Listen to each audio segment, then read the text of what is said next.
दोस्तों नमस्कार, स्वागत है आप सभी का हमारे YouTube चैनल में। तो जैसे कि आप सभी जानते हैं हमने स्टार्ट किया है इकोनॉमिक्स का चैप्टर नंबर 9 और इसमें हमारा जो फर्स्ट लेक्चर है ना प्यारे दोस्तों वो ऑलरेडी कंप्लीट हो चुका है और आज का ये जो लेक्चर है ये होगा हमारा सेकेंड लेक्चर। ठीक है, अब ये सेकेंड लेक्चर में हम लोग क्या पढ़ने वाले हैं, तो देखो दोस्तों हम यहाँ पे पढ़ने वाले हैं मनी मार्केट के बारे में। जैसे कि याद होगा आप लोगों को पिछला लेक्चर जिसमें मैंने किसके बारे में समझाया था, तो फाइनेंशियल मार्केट के बारे में बताया था। ठीक है, अब ये जो हमारा फाइनेंशियल मार्केट होता है ना दोस्तों, इसमें दो मार्केट हम लोग पढ़ने वाले हैं। कौन कौन से बताइए जरा।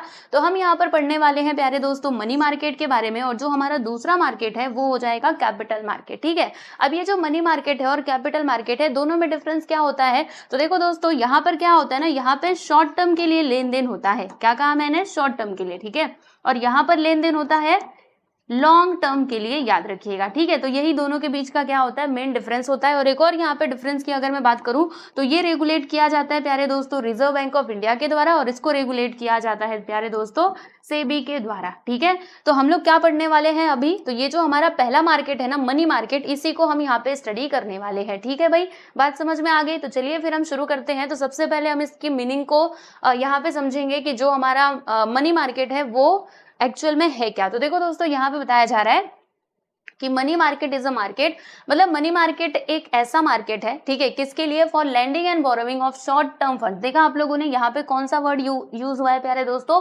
शॉर्ट टर्म, जो मैंने आपको इधर बताया था। ठीक है, it is a market for near money that is short term instrument such as trade bills. ठीक है, ट्रेड बिल्स क्या होता है, तो ये ना बिल्स ऑफ एक्सचेंज के जैसा होता है। जैसे इसका मीनिंग आप लोग यहाँ पे देख सकते हो, ट्रेड बिल्स, गवर्नमेंट सिक्योरिटीज और प्रोमिसरी नोट्स। आइए मैं आपको इसका मीनिंग जो है वो बता देती हूँ। तो देखो दोस्तों ट्रेड बिल कैसा होता है, तो ये ना बिल्स ऑफ एक्सचेंज के जैसा होता है। ठीक है, drawn and accepted by a trader, ठीक है, इन पेमेंट ऑफ गुड्स, बराबर। और प्रोमिसरी नोट क्या होता है दोस्तों, तो ये भी एक फाइनेंशियल इंस्ट्रूमेंट ही होता है, बराबर। देखो promissory note is a financial instrument that contains a written promise, यानी जिसमें रिटेन प्रॉमिस किया जाता है by one party to another party a definite sum of money either on demand और at a specified future date, यानी कि उसको क्या करेंगे, पेमेंट कर देंगे। मतलब एक पार्टी के द्वारा दूसरे पार्टी को एक रिटेन में प्रॉमिस किया जाता है कि हम आपको इतना पैसा जो है इतने पीरियड के बाद क्या करेंगे, पे कर देंगे। ठीक है, तो उसी को हम क्या कहते हैं दोस्तों, उसी को हम कहते हैं प्रोमिसरी नोट्स। ठीक है, तो ये सब कुछ इसके अंदर आ जाती है। ये जो सारे हमारे फाइनेंशियल इंस्ट्रूमेंट्स है ना, जैसे कि मैंने यहाँ पे बात करी प्यारे दोस्तों ट्रेड बिल्स की,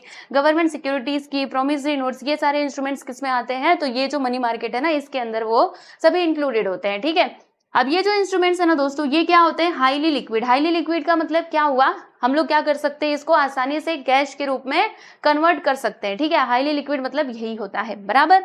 लेस रिस्की, और लेस रिस्की भी होते हैं और इजीली मार्केटेबल होते हैं with a maturity period of 1 year और लेस देन 1 ईयर। ठीक है, बात समझ में आई आप सभी लोगों को। तो याद रखिएगा जो मनी मार्केट है, देखो इसमें आपको अगर इसका मीनिंग लिखना हुआ तो आप कौन कौन से वर्ड्स का यहाँ पे मेनली यूज करोगे, तो देखो दोस्तों आपको यहाँ पे यूज करना चाहिए शॉर्ट टर्म का। ठीक है, क्योंकि ये शॉर्ट टर्म के लिए होता है। और जो मैंने आपको दूसरा पॉइंट बताया था कि इसका रेगुलेटर कौन होता है, भाई आरबीआई होता है। ठीक है, और यहाँ पे एक और चीज आप बता सकते हो कि इसका जो टाइम पीरियड है, जैसे ये शॉर्ट टर्म के लिए होता है तो कितने पीरियड के लिए होता है, तो हम यहाँ पे बोल सकते हैं दोस्तों ये ना 1 साल से कम के लिए होता है, 1 ईयर से कम के लिए, यानी लेस देन 1 ईयर। ठीक है, और 1 साल से ज्यादा बोलेंगे तो कैपिटल मार्केट आ जाएगा। ठीक है ना, चलिए यहां तक की बातें आप लोगों को समझ में आ गई होंगी। अब हम चलते हैं आगे, और ये जो हमारा मनी मार्केट है ना प्यारे दोस्तों, इसका जो स्ट्रक्चर है इसको हम समझते हैं कि कौन कौन से सेक्टर्स इसके अंदर इंक्लूडेड होते हैं। तो देखिए प्यारे दोस्तों इसका जो नेचर है ना वो कैसा होता है प्यारे दोस्तों, वो होता है डाइकोटोमस। देखो यहाँ पे एक वर्ड यूज किया गया है डाइकोटोमस। डाइकोटोमस का मतलब क्या हुआ,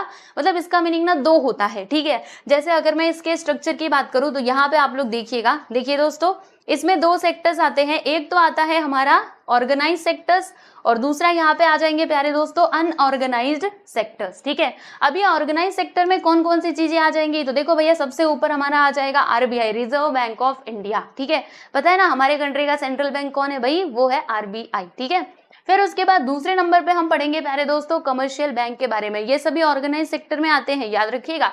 ठीक है, तीसरे नंबर पे हम बात करेंगे प्यारे दोस्तों कोऑपरेटिव बैंक्स। ओके, फिर यहाँ पे चौथे नंबर पे डेवलपमेंट फाइनेंशियल इंस्टीट्यूशंस और यहाँ पे चौथा नहीं, ये हो गया हाँ चौथा। और ये 5वें नंबर पे हम लोग क्या पढ़ेंगे, discount and finance house of India. ठीक है, बात समझ में आई। तो ये सभी ऑर्गेनाइज सेक्टर में आते हैं। और अनऑर्गेनाइज सेक्टर में कौन कौन सी चीजें आती हैं, तो यहाँ पे आप देख सकते हो indigenous bankers, money lenders, unregulated non bank financial intermediaries. ठीक है दोस्तों, तो अभी हम लोग क्या करने वाले हैं, अभी हमारा जो मेन फोकस है ना वो इसके ऊपर रहने वाला है, यानी कि जो ऑर्गेनाइज सेक्टर्स है ना, मतलब ऑर्गेनाइज सेक्टर इसको हम कवर करेंगे। फिर उसके बाद जो अनऑर्गेनाइज सेक्टर है ना दोस्तों, उसको हम नेक्स्ट वीडियो में कवर करेंगे। ठीक है, क्योंकि अगर हम सारी चीजें यहीं पे पढ़ने लग जाएंगे तो ये वीडियो काफी लंबा हो जाएगा। ठीक है, तो इसीलिए हम क्या करेंगे, बस अभी हमारा मेन फोकस इसके ऊपर ही रहने वाला है। ठीक है, और यहाँ पर आप लोगों को यहाँ से एक और मेन पॉइंट जो है मैं आपको बताना चाहती हूँ। देखो दोस्तों, जो हमारे मनी मार्केट है ना, इसके सेंटर्स कहाँ कहाँ पर है इंडिया में, ये बात भी आपको पता होनी चाहिए। तो ये देखो दोस्तों, लोकेटेड है मुंबई, दिल्ली और कोलकाता में। ठीक है,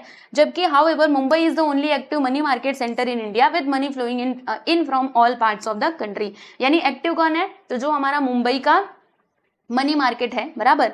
तो ये यहाँ पे क्या है दोस्तों, हम कह सकते हैं कि एक्टिव है। लेकिन अगर हम इसके सेंटर्स की बात करेंगे तो इंडिया में कहाँ कहाँ लोकेटेड है भाई, मुंबई, दिल्ली और कोलकाता। ठीक है, इतनी बातें याद रहेंगी। तो चलो अभी हम लोग चलते हैं, इसके सेक्टर्स के बारे में पढ़ते हैं, है ना। The following chart explains the structure of money market in India, जिसमें हम बात कर रहे हैं दोस्तों ऑर्गेनाइज सेक्टर की। और ऑर्गेनाइज सेक्टर में सबसे पहले नंबर पे क्या आएगा बच्चे, आरबीआई। ठीक है, तो आरबीआई को पढ़ना बहुत जरूरी है, क्योंकि ये हमारे भारत का, मतलब हमारे देश का क्या है, सेंट्रल बैंक है। तो इसके बारे में तो आपके पास जानकारी होनी ही चाहिए ना।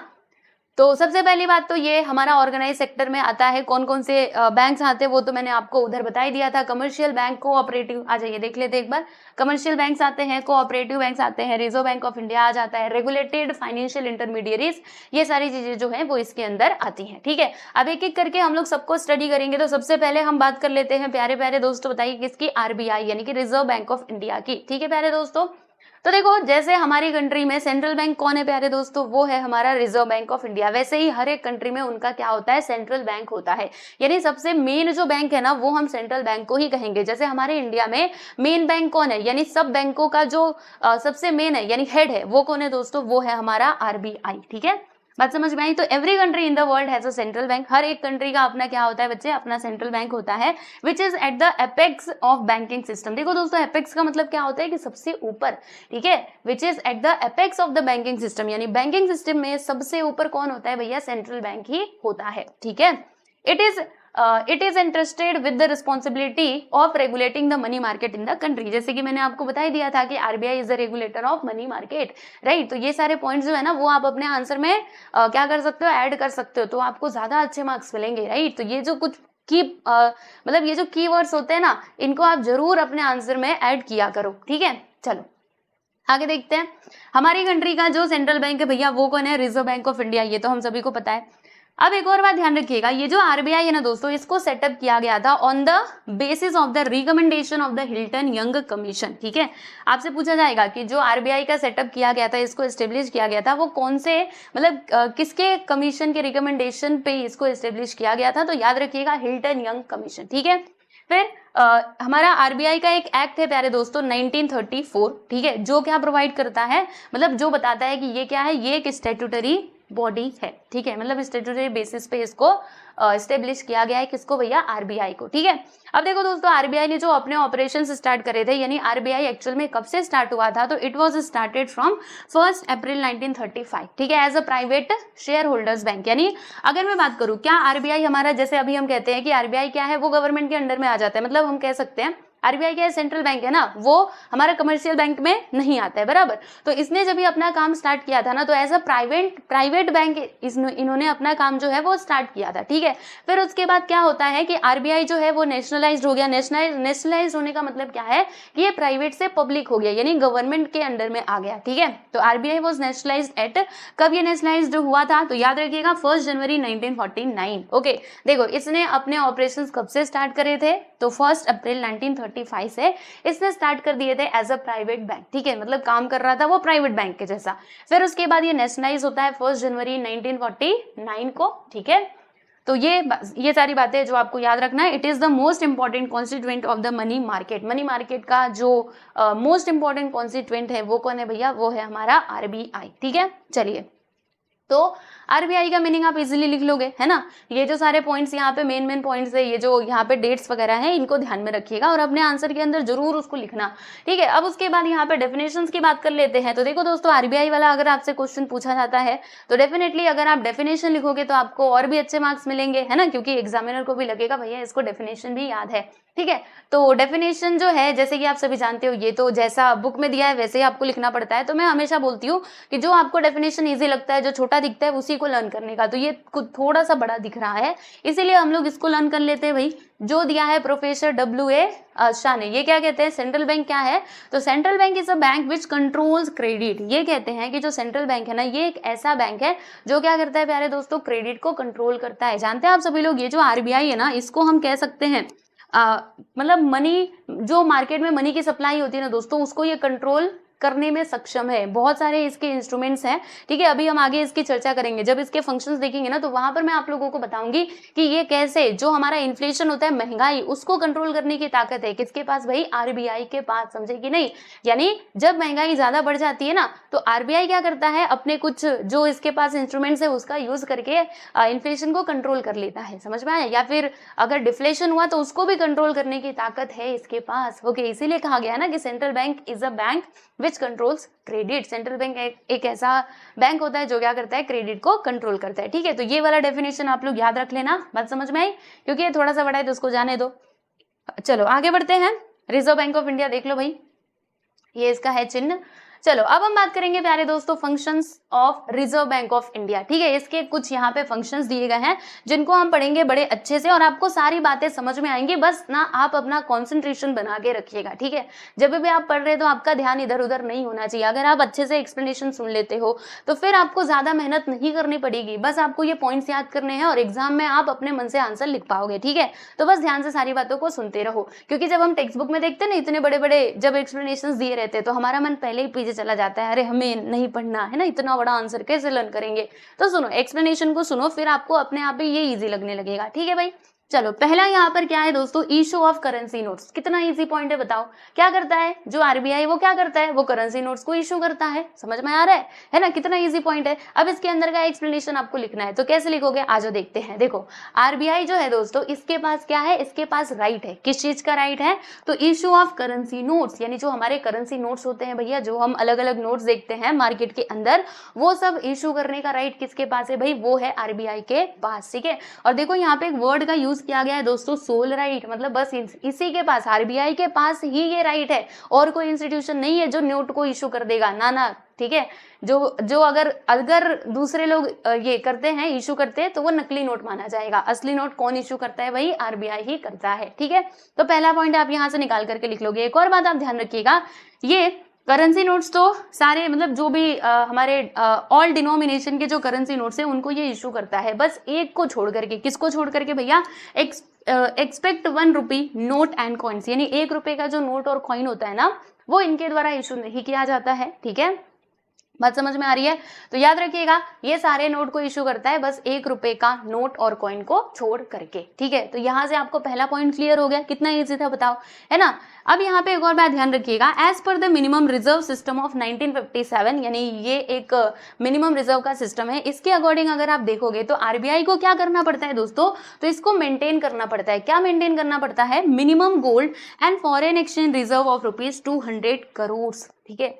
यानी इनको क्या करना पड़ता है, इनको ना मतलब मिनिमम जो रिजर्व है वो अपने पास जो है वो मेंटेन करके रखना पड़ता है, ठीक है। इन द फॉर्म ऑफ, देखिएगा यहाँ पे गोल्ड और जो फॉरेन एक्सचेंज रिजर्व है उसको मेंटेन करके रखना पड़ता है। अब कितना उनको मेंटेन करके रखना पड़ेगा, तो 200 करोड़ तक का, ठीक है। आउट ऑफ विच, देखो जिसमें से कितना क्या होता है इसको भी हम जरा समझ लेते हैं। तो इसमें से देखिएगा दोस्तों, यहाँ पे क्या था, out of which at least ₹115 crore should be in gold, यानी गोल्ड के रूप में कितना पैसा होना चाहिए, 200 करोड़ रुपए। देखो भैया 200 करोड़ रुपए तो इनको क्या करना है दोस्तों, मेंटेन करके रखना है, ठीक है भाई। अब इसमें से क्या क्या गोल्ड के फॉर्म में होगा, क्या क्या रिजर्व के फॉर्म में होगा, ये जरा समझ लो। तो देखो भाई 115 करोड़ जो है it should be in gold, and the remaining ये जो 85 करोड़ है ना दोस्तों, ये होना चाहिए in terms of foreign currency and government securities, यानी फॉरेन करेंसी जो होती है और जो हमारी गवर्नमेंट सिक्योरिटीज होती है उस फॉर्म में होना चाहिए, चाहिए, ठीक है। तो अगर आप इसके फंक्शन में इशू ऑफ करेंसी नोट्स में ये जो सारी चीजें हैं इनको भी वहां पे इंक्लूड करते हो तो डेफिनेटली आपका जो आंसर है वो काफी अच्छा बनेगा, ठीक है दोस्तों। तो इसमें आपको क्या क्या ध्यान में रखना है, चलो मैं आपको एक बार याद करवा देती हूँ। पहला पॉइंट हमने क्या देखा, हमने ये देखा कि जो आरबीआई है ना, इनके पास क्या होता है, सोल राइट होता है। ये वर्ड यूज करना मत भूलना, सोल राइट मतलब भैया एक ही एक, ठीक है, यही इशू कर सकते हैं और दूसरा कोई जो है वो करेंसी नोट्स को इशू नहीं कर सकता, ठीक है। ये सारे डिनोमिनेशन के जो करेंसी नोट्स है उनको इशू करते हैं बस 1 रुपया और 1 रुपए का नोट और कॉइन छोड़ करके, ठीक है, याद रखिएगा बराबर। और इसमें क्या आपको ध्यान में रखना है कि आरबीआई को क्या करना पड़ता है, मेंटेन करके रखना पड़ता है कितना रुपया, तो ₹200 करोड़, जिसमें से 150 करोड़ का क्या होना चाहिए, गोल्ड होना चाहिए। और जो रिमेनिंग 85 करोड़ है दोस्तों, ये कौन से फॉर्म में होना चाहिए, तो foreign currency and government securities के फॉर्म में होना चाहिए, ठीक है। तो फर्स्ट पॉइंट आप लोगों को क्लियर है। नेक्स्ट पॉइंट की हम बात करेंगे which is our point number 2। अब इसमें क्या बताया जा रहा है, इसमें बोला जा रहा है कि bankers to the government, yes everyone, जी हाँ बिल्कुल सही। जो आरबीआई है ना, ये किस मतलब कैसे काम करता है, तो देखिए इसको कहा जाता है बैंकर्स टू द गवर्नमेंट, यानी गवर्नमेंट का बैंक इसको कहा जाता है। क्यों कहा जाता है, क्योंकि जो भी गवर्नमेंट के मान लीजिए कोई ट्रांजेक्शन्स वगैरह हो रहे हैं ना दोस्तों, तो उसको कौन कंट्रोल करता है, तो आरबीआई कंट्रोल करता है, चाहे वो स्टेट गवर्नमेंट हो या फिर हमारे सेंट्रल गवर्नमेंट हो। इसीलिए कहा गया है इसको कि ये है गवर्नमेंट का क्या है, बैंक है, ठीक है। देखते हैं, देखिए RBI act as a banker, agent and adviser to the government, यानी ये गवर्नमेंट का क्या क्या होता है भाई, तो ये देखो ये बैंक भी होता है, ठीक है भाई, एजेंट भी होता है, एडवाइजर भी होता है, कुछ इशू रहे तो उसके ऊपर ये सजेशन भी दे सकता है, ठीक है। जैसे मान लीजिए कि हमारे मोदी जी को क्या करना है, नोटबंदी करनी है, तो ये अपने मन से थोड़े ना रात को सोए और सुबह उठ के उन्होंने अनाउंसमेंट कर दी, ऐसे नहीं। पहले वो क्या करेंगे, आरबीआई के साथ विचार विमर्श करेंगे, तो फिर मतलब पूरी चर्चाएं होंगी, तब जाके वो ये डिसीजन ले सकते हैं और जो नोटबंदी है वो कर सकते हैं। बात समझ में आई, तो ऐसे होता है। It transacts the business of both the central and state government, यानी ये दोनों, जैसे कि मैंने आपको बताया सेंट्रल और स्टेट गवर्नमेंट दोनों के ट्रांजेक्शन्स को ये कंट्रोल करता है। और ये क्या करता है दोस्तों, तो it accepts money as well as makes payments on behalf of this government, यानी ये गवर्नमेंट के लिए मतलब गवर्नमेंट की तरफ से क्या करता है दोस्तों, ये मनी को एक्सेप्ट भी करता है, पेमेंट भी करता है। कहीं पे जरूरत पड़ी तो ये पेमेंट भी करेंगे और जरूरत पड़ी तो मनी को यस लेंगे भी, ठीक है। It also undertakes the management of public debt, यानी जो हमारा पब्लिक डेट होता है, सरकार का जो लाइबिलिटीज होता है उसको भी ये मैनेज करने का काम करता है। And it advises the government on wide range of economic issues, ठीक है, कुछ इकोनॉमिक इश्यूज होते हैं तो उसके ऊपर भी ये एडवाइस देने का काम करता है। कौन भाई, आरबीआई, यानी कि सेंट्रल बैंक ऑफ इंडिया, मतलब वही आरबीआई है, रिजर्व बैंक ऑफ इंडिया, ठीक है। बात समझ में आई प्यारे दोस्तों, तो आप देख सकते हो हमने इसका सेकंड पॉइंट भी बहुत अच्छे से समझ लिया है, इसका भी एक्सप्लेनेशन आप लोग इजीली लिख लोगे, है ना। सारे पॉइंट्स को अच्छे से पढ़ते हुए चलो, फिर प्रॉब्लम नहीं होगी, मैं बार बार यही कहती हूँ। नेक्स्ट है यहाँ पे अगला पॉइंट आप लोगों के सामने, बैंकर्स बैंक, मतलब ये क्या है, ये बैंकों का बैंक है। जो भी आप कमर्शियल बैंक देखते हो ना दोस्तों, वो सब किसके कंट्रोल में है, मतलब वो किसकी गाइडलाइंस को फॉलो करते हैं, तो जो हमारी आरबीआई की गाइडलाइन है ना प्यारे दोस्तों, उसको ये फॉलो करते हैं, ठीक है। तो ये बात आपको ध्यान रखनी है, इसीलिए इसको कहा जा रहा है कि ये है भाई बैंकों का बैंक, बैंकों का हेड, ठीक है। तो RBI exercises statutory control over the commercial bank, यानी ये क्या करता है भाई, ये कमर्शियल बैंक के ऊपर कंट्रोल करके रखता है, ठीक है। अगर कमर्शियल बैंक जो है वो लाइन से, जैसे हमारे पापा कैसे होते हैं, वो हमारे ऊपर मतलब हमको देखते हैं ना हम सही डायरेक्शन में जा रहे हैं कि नहीं, अगर हम गलत डायरेक्शन में जाते हैं तो तुरंत हमको टोकते हैं, वैसे ही आरबीआई भी है। अगर कमर्शियल बैंक कुछ शैतानी करेगा तो फिर उसको कौन डांट लगाएगा, तो आरबीआई, ध्यान रखिएगा, ठीक है। All scheduled banks are compulsory required to maintain a certain minimum of cash reserve with the RBI against their demand and time liabilities, यानी इसमें क्या कहा जा रहा है कि जो भी हमारे मतलब कमर्शियल बैंक्स है, ठीक है, और यहाँ पे याद रखिएगा कि ऑल स्केड्यूल बैंक्स, यानी जो स्केड्यूल बैंक्स होते हैं ना, अब आप बोलेंगे भैया ये स्केड्यूल बैंक क्या होता है, तो हमारा एक एक्ट है आरबीआई का 1934, ठीक है, जिसका जो सेकंड स्केड्यूल है, ठीक है। तो एक इस एक्ट के अंडर जो रजिस्टर्ड होते हैं ना दोस्तों, ऐसे बैंकों को हम लोग क्या कहते हैं, स्केड्यूल बैंक के कैटेगरी में रखते हैं। जैसे मैं आपको एक बार दिखाई देती हूँ, ठीक है, ये देखो कमर्शियल बैंक में ना यहाँ पे सेकंड शेड्यूल के बारे में बताया रहेगा, ये देखो आपको बता देती हूँ मैं, देखो it includes both schedule commercial bank and non schedule commercial banks, ठीक है। अब देखो दोस्तों शेड्यूल बैंक क्या होता है, शेड्यूल कमर्शियल बैंक क्या होते हैं, तो are those included in the second schedule of the Reserve Bank of India Act 1934, ठीक है। ये जो हमारा एक्ट है आरबीआई का 1934, इसका जो सेकेंड शेड्यूल है उसके अंदर जो रजिस्टर्ड बैंक होते हैं उनको हम कहते हैं शेड्यूल बैंक्स, ठीक है। तो जो भी हमारे शेड्यूल बैंक्स होते हैं ना दोस्तों, उनको क्या करना पड़ता है, आइए मैं आपको बताती हूँ, कहाँ गया, हाँ ये रहा हमारा थर्ड पॉइंट, ठीक है। तो वो तो मैंने आपको बता दिया। तो all schedule banks are compulsory required to maintain, यानी इनको क्या करना है, मतलब इनको कंपल्सरी जो मिनिमम कैश रिजर्व है ना वो आरबीआई के पास मतलब क्या करना होता है, मेंटेन करके रखना होता है एज अ रिजर्व। ठीक है, आरबीआई क्या करता है और क्या करता है बच्चे, तो RBI provides financial assistance to bank in the form of discounting of eligible bills, loans and advances are also provided against approved securities. यानी जो हमारा आरबीआई है वो क्या करता है, वो कमर्शियल बैंकों की किस प्रकार से मदद कर सकता है, तो वो उनको फाइनेंशियल असिस्टेंस भी प्रोवाइड करता है। ठीक है, इसके अलावा लोन्स एंड एडवांसेस की अगर जरूरत पड़ी तो वो भी उनको वो देने का काम करता है। कौन, इसीलिए तो कहा गया है कि ये है बैंकों का बैंक। ठीक है, चलो भाई आगे बढ़ते हैं। थर्ड पॉइंट भी आप इजीली लिख लोगे ना।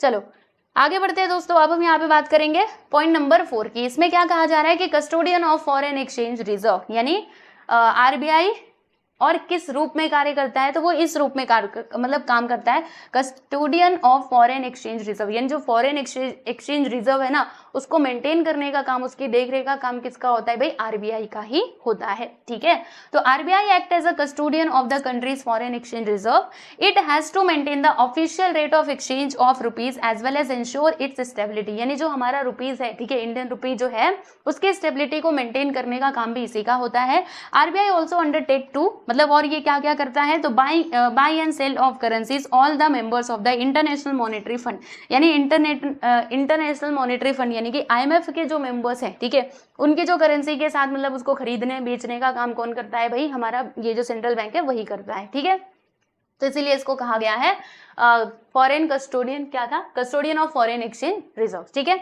चलिए आगे बढ़ते हैं दोस्तों। अब ये जो है ना, हाँ ये जो है ना दोस्तों, ये सबसे मेन पॉइंट है। यहाँ से आपको पता चलेगा कि जो आरबीआई है ना वो कैसे क्रेडिट को कंट्रोल करता है। ठीक है, तो इसको बड़े विस्तार से हमें समझना है, बिल्कुल भी इसमें हमें मतलब आलसपना नहीं दिखाना है, इसको हम बहुत अच्छे से समझेंगे। ठीक है, देखो यहाँ पे क्या कहा जा रहा है दोस्तों, कंट्रोलर ऑफ क्रेडिट, जो हमने वो डेफिनेशन में देखा भी था। ठीक है, तो as a supreme banking authority of the country, RBI has the power to influence the volume of credit created by commercial bank.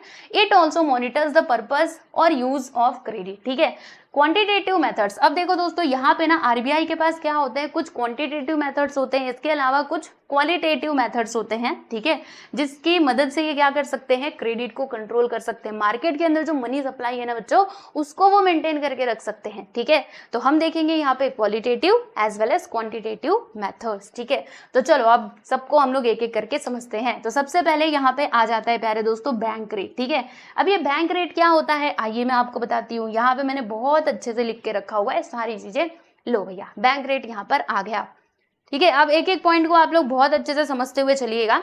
तो बैंक रेट क्या होता है दोस्तों, तो RBI gives money to commercial bank at this rate, यानी कि जो RBI है ना वो क्या करता है, कमर्शियल बैंक को मतलब पैसे देता है, मान लीजिए लोन के तौर पे या फिर कैश के फॉर्म में। ठीक है, तो वो इसी रेट पे देता है। बैंक रेट एक ऐसा रेट है, ठीक है, जिस रेट पर आरबीआई कमर्शियल बैंक को क्या देता है दोस्तों, तो वो देता है मनी। ठीक है, अब देखो इसकी मदद से कैसे हमारा जो महंगाई है, मनी सप्लाई है, वो कैसे कंट्रोल हो सकता है, वो कैसे कम ज्यादा हो सकता है, इसको जरा हम समझते हैं। अब सपोज कीजिए, अच्छे से समझिएगा इसको, जो हमारा आरबीआई है भाई, उन्होंने क्या करा, जो बैंक रेट है ना उसको इन्होंने इंक्रीज कर दिया। क्या कर दिया दोस्तों, बढ़ा दिया। लो भैया इसको हमने बढ़ा दिया। ठीक है, तो जब बढ़ा देगा तो जो कमर्शियल बैंक आरबीआई से पैसे ले रहे हैं, मतलब लोन के फॉर्म में ही लेंगे, ठीक है, तो जो लोन वहां पे ले रहे हैं वो क्या हो जाएगा दोस्तों, वो यहाँ पे महंगे हो जाएंगे। और अगर लोन महंगे हो जाएंगे, क्योंकि इन्होंने क्या करा है, इन्होंने बैंक रेट को बढ़ा दिया है कि अगर आप मेरे से लोन लेते हो ना तो आपको जो रेट ऑफ इंटरेस्ट है वो ज्यादा देना पड़ेगा। तो ऐसे में कमर्शियल बैंक क्या करेंगे,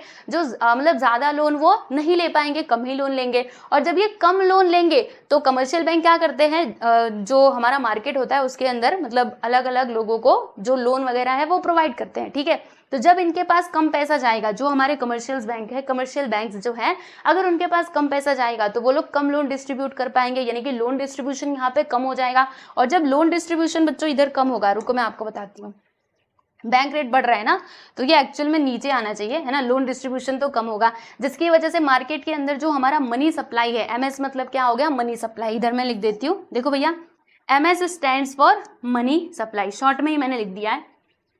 ठीक, तो ये कम होगा मार्केट के अंदर अगर मनी सप्लाई कम होगा तो उसकी वजह से क्या होगा भाई, इन्फ्लेशन भी कंट्रोल में आ जाएगा। समझ रहे हो कि नहीं? क्योंकि इन्फ्लेशन कब होता है, जब मार्केट के अंदर बहुत पैसा हो, यानी सब लोगों के पास पैसा है तो सब लोग उस पैसे को खर्च करेंगे, ठीक है। यानी उनके पास ज्यादा पैसा आ गया तो चीजों की क्या करेंगे दोस्तों, डिमांड करेंगे। और जब चीजों की ज्यादा डिमांड होती है एज कम्पेयर टू सप्लाई, मतलब सप्लाई कम डिमांड ज्यादा, तो ऐसे में क्या होता है, महंगाई जैसे समस्या हम देखते ही हैं। तो देखो भैया, बैंक रेट बढ़ाने से क्या हुआ, लोन डिस्ट्रीब्यूशन कम होगा, लोन डिस्ट्रीब्यूशन कम होने से मनी सप्लाई भी कम होगा और उसके साथ ही जो हमारा इन्फ्लेशन है वो कंट्रोल में आ जाएगा। समझ में आ रहा है? तो आरबीआई को जब लगता है ना कि भाई इन्फ्लेशन जो है वो बहुत तेजी से बढ़ रहा है तो अब इसको कंट्रोल करने का टाइम आ चुका है, तो ऐसे में वो लोग क्या करते हैं, बैंक रेट को बढ़ा देते हैं, लोन डिस्ट्रीब्यूशन कम हो जाता है, मनी सप्लाई भी कम हो जाती है, इन्फ्लेशन भी कंट्रोल में आ जाता है। ठीक है, अब इसका जो दूसरा साइड है दोस्तों उसको हम देखेंगे। ये तो इसका पहला साइड था। अब दूसरा साइड क्या है, मान लीजिए कि जो हमारा आरबीआई, इन्होंने क्या करा बच्चे, इन्होंने बैंक रेट को कम कर दिया। जब बैंक रेट को कम करेंगे तो जो हमारे कमर्शियल बैंक जो है वो ज्यादा लोन ले पाएंगे। जब ज्यादा लोन लेंगे तो लोन डिस्ट्रीब्यूशन भी मार्केट के अंदर ज्यादा होगा, मतलब पैसे वो ज्यादा डिस्ट्रीब्यूट करेंगे, जिससे जो मार्केट सप्लाई है ना, देखो मैंने ये थोड़ा सा गलत बना दिया है, मैं इसको ठीक कर देती हूँ।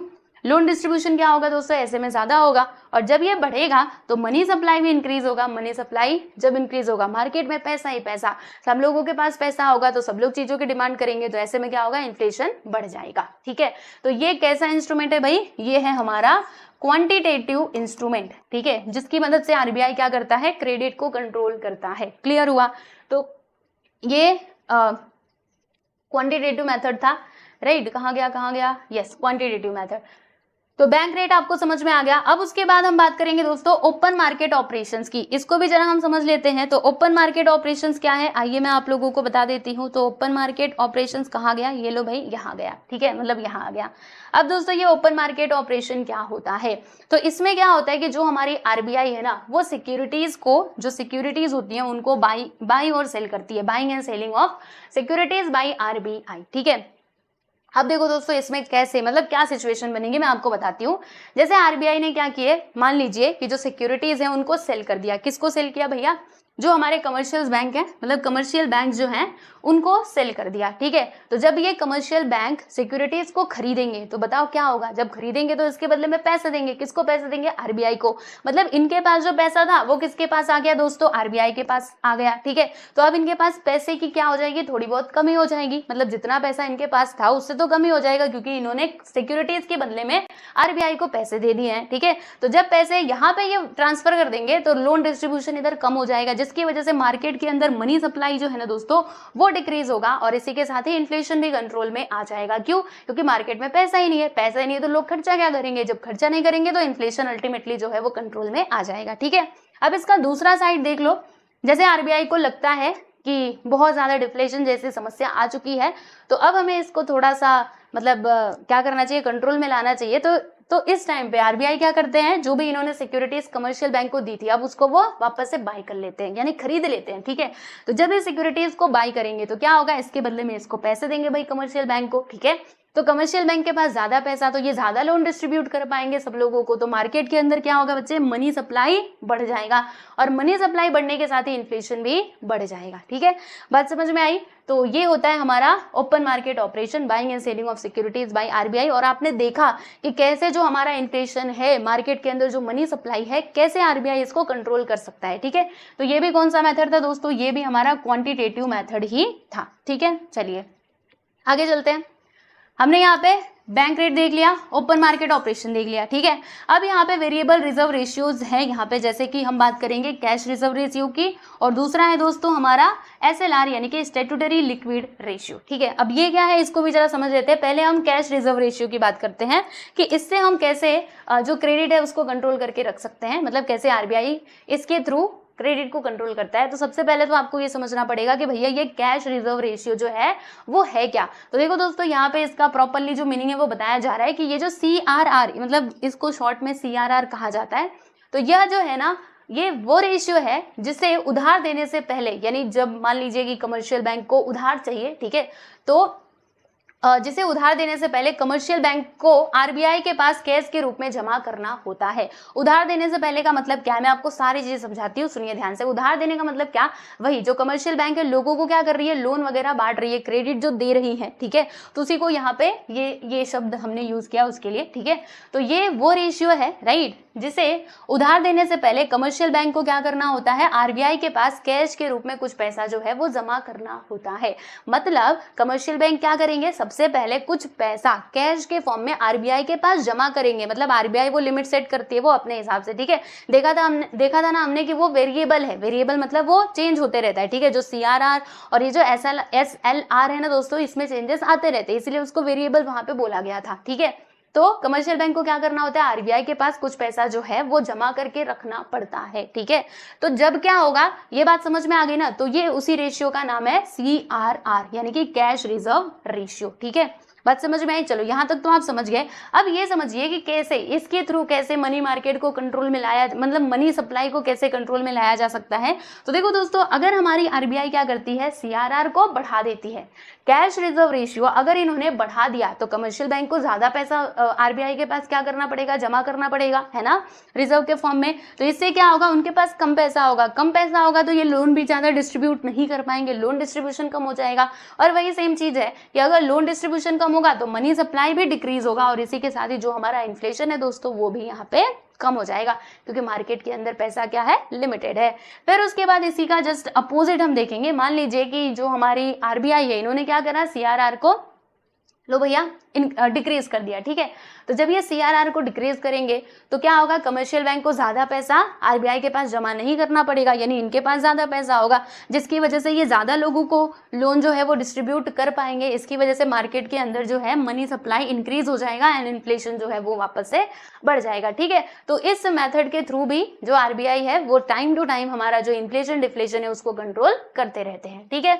तो कैश रिजर्व रेशियो भी आप समझ गए ना प्यारे दोस्तों। अब हम जरा यहाँ पे एसएलआर यानी कि स्टैट्यूटरी लिक्विड रेशियो की बात कर लेते हैं। तो ये भी कुछ वैसा ही है, लेकिन थोड़ा सा ये अलग है, मैं आपको बताती हूँ। देखो, स्टैट्यूटरी लिक्विड रेशियो एसएलआर जो है यह वह रेशियो है, ठीक है, जिसे उधार देने से पहले कमर्शियल बैंक को अपने पास, देखो उसमें क्या हो रहा था, सीआरआर में क्या हो रहा था कि कमर्शियल बैंक जो पैसा है वो आरबीआई के पास रख रहे थे, आरबीआई के पास जमा कर रहे थे। लेकिन इस केस में इस केस में क्या होगा, स्टैट्यूटरी लिक्विड रेशियो में ये होगा कि जो कमर्शियल बैंक है ना दोस्तों, वो अपने पास ही वो पैसे को रखेंगे, ठीक है। आरबीआई ने लिमिट सेट कर दी कि इतना एसएलआर है, मतलब स्टैट्यूटरी लिक्विड रेशियो है, तो कमर्शियल बैंक को उतना पैसा जो है अपने पास रिजर्व करके रखना पड़ेगा, वो उसका यूज नहीं कर सकते लोन वगैरह देने में, ठीक है।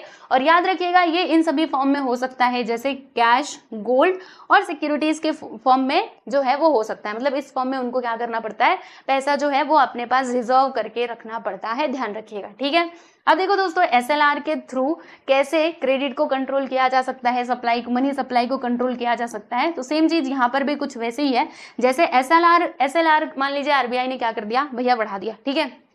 तो लोन डिस्ट्रीब्यूशन, एलडी मतलब लोन डिस्ट्रीब्यूशन यहाँ पे कम हो जाएगा, है ना, क्योंकि कमर्शियल बैंकों ने ज्यादा पैसा जो है वो अपने पास रिजर्व करके रख लिया है, तो ऐसे में लोन डिस्ट्रीब्यूशन कम ही तो होगा, कम पैसा है तो कम ही तो लोन दे पाएंगे। इससे मनी सप्लाई जो है वो डाउन हो जाएगा और इन्फ्लेशन भी बच्चों मुट्ठी में आ जाएगा, कंट्रोल में। फिर इसका जस्ट अपोजिट साइड देख लो, एसएलआर अगर डिक्रीज हुआ तो मनी सप्लाई मतलब लोन डिस्ट्रीब्यूशन बढ़ेगा, इसी के साथ ही मनी सप्लाई भी इंक्रीज होगा एंड देन इन्फ्लेशन जो है वो वापस से बढ़ जाएगा, ठीक है।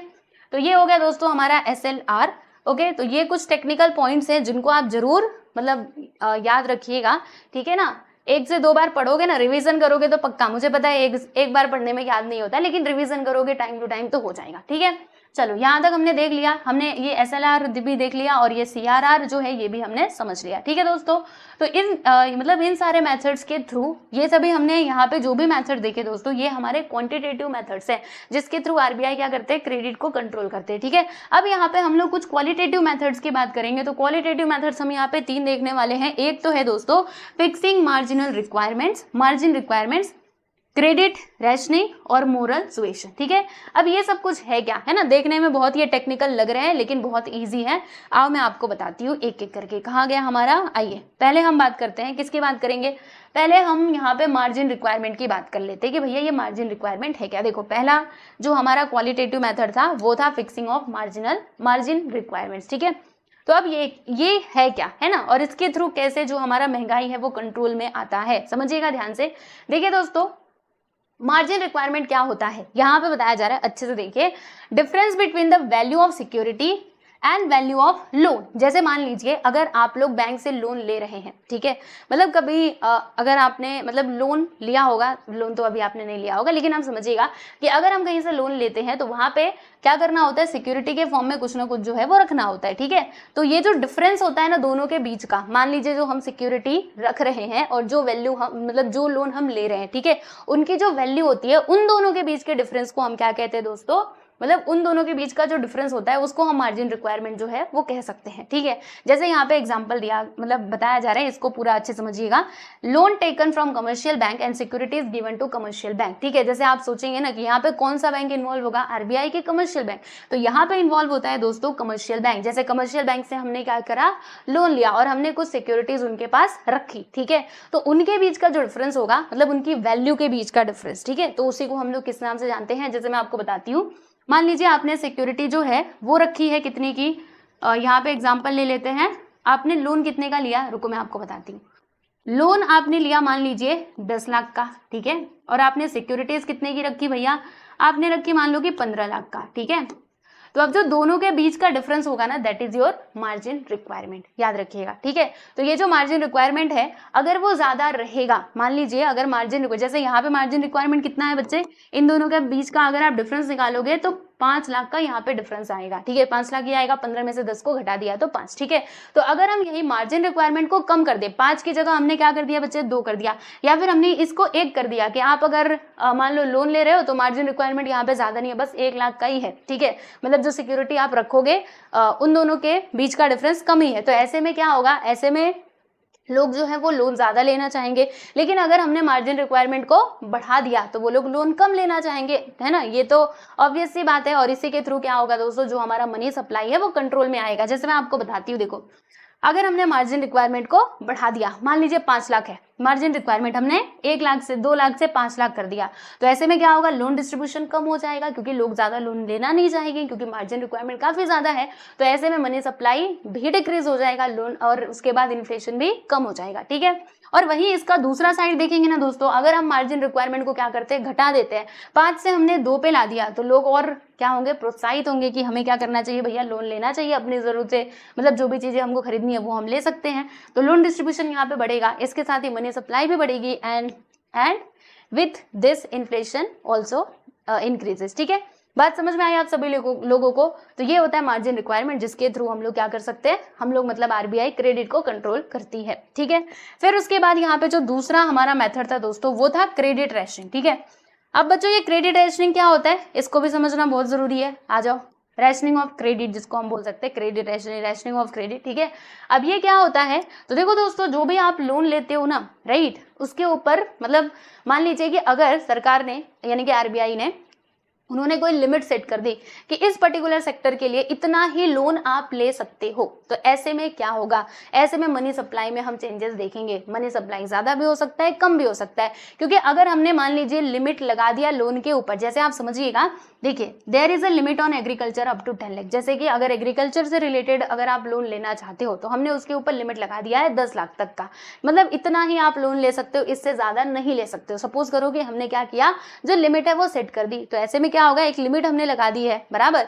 तो इस कंडीशन में ये होगा, अगर आपने लिमिट को अप्लाई कर दिया है तो लोन डिस्ट्रीब्यूशन कम होगा, ज्यादा लोग लोन लेना नहीं चाहेंगे, जिसकी वजह से क्या होगा, मनी सप्लाई कम होगा और इन्फ्लेशन कंट्रोल में आएगा। लेकिन वही क्या होता है कि लिमिट को हमने हटा दिया, लो भैया नॉट अप्लाइड, लिमिट को हमने अप्लाई नहीं करा, मतलब कोई लिमिट नहीं है, फिर सब लोग लोन लेंगे, और लोन लेंगे तो अल्टीमेट सी बात है भैया, मनी सप्लाई बढ़ेगा एंड जो इन्फ्लेशन है ये भी अप डाउन मतलब अप हो जाएगा, ठीक है।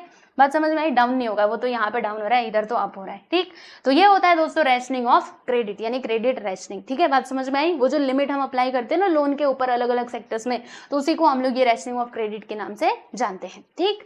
फिर उसके बाद यहाँ पे अगला जो पॉइंट आता है इसमें, वो है मोरल सुएशन, ठीक है बच्चे। अब ये मोरल सुएशन क्या होता है भैया, इसको भी हम जरा समझ लेते हैं। तो कहाँ पे गया मोरल सुएशन, ये देखो मोरल सुएशन, हाँ ये रहा हमारा मोरल सुएशन, ठीक है। अब ये सब कुछ क्या लिखा हुआ है, डोंट वरी, मैं आपको बताती हूँ। देखो बहुत सिंपल सी बात है, एकदम सिंपल सी बात है भाई। If any commercial bank does not follow rules and regulations of RBI, जैसे मान लीजिए मैंने आपको बताया कि जो हमारे कमर्शियल बैंक है उनको क्या करना होता है, आरबीआई के द्वारा जो सेट किए गए रूल्स एंड रेगुलेशन है उनको फॉलो करना पड़ता है, ठीक है। अब मान लीजिए कि कोई कमर्शियल बैंक जो है वो रूल्स एंड रेगुलेशंस को फॉलो नहीं कर रही है, तो ऐसे में क्या होगा, ऐसे में जो हमारा आरबीआई है, ठीक है, अगर वो रूल्स एंड रेगुलेशंस को प्रॉपर फॉलो नहीं करेंगे तो आरबीआई सबसे पहले उनको इन्फॉर्म करेगा कि तुम रूल्स एंड रेगुलेशंस को फॉलो क्यों नहीं कर रहे हो, करो, ठीक है। फिर अगर वो फिर भी नहीं माने, है ना, मतलब सबसे पहले उनको नोटिस आएगा भैया काहे नहीं कर रहे हो, तो वो नहीं मानते, फिर उनको वो वार्निंग देगा कि कर दो, मतलब जो भी रूल्स एंड रेगुलेशन है भाई उनको फॉलो करो, वरना हम आपको क्या कर देंगे, डी रिकॉग्नाइज कर देंगे, यानी हम आपके ऊपर से अपना हाथ हटा लेंगे, ठीक है।